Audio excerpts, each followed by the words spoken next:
12 जाए जारी रहिब Kalbaishakhi. Yellow warning जारी।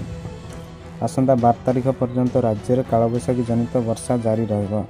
यापर राज्य में धीरे धीरे ताती बढ़िब और पाखापाखि 3 डिग्री पर्यंत पारद स्तर में वृद्धि देखाजिब बोली आंचलिक पाणीपाग विज्ञान केन्द्र पक्षर सूचना मिली। एवं 3 दिन धरी राज्यर किछि किछि अंचल कालबैशाखी वर्षा जारी रहिब। एणु 3 दिन पर्यंत राज्यर विभिन्न जिला येलो वार्निंग जारी करिछि पाणीपाग केन्द्र।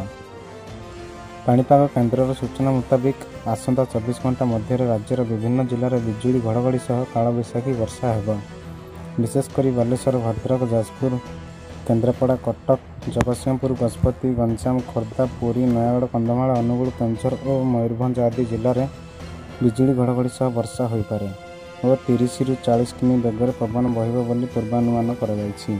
सेहिभଳି 11 तारिख दिन बालेश्वर, भद्रक, जाजपुर, केन्द्रापड़ा, कटक, जगतसिंहपुर, गजपति, गंजाम, खोर्धा, पुरी, नयागढ़, कंधमाल, अनुगुल, केन्दुझर और मयूरभंज आदि जिले में एवं 12 तारिख दिन बालेश्वर, भद्रक, जाजपुर, केन्द्रापड़ा, कटक, जगतसिंहपुर, गजपति, गंजाम, खोर्धा, पुरी, नयागढ़, केन्दुझर, मयूरभंज और ढेंकानाल आदि जिले में बिजुली घड़घड़ी सह वर्षा हेब।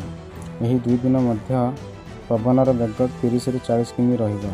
आसंता 2 दिन पर्यंत राज्य ताती कौन परिवर्तन देखाजिब नाही।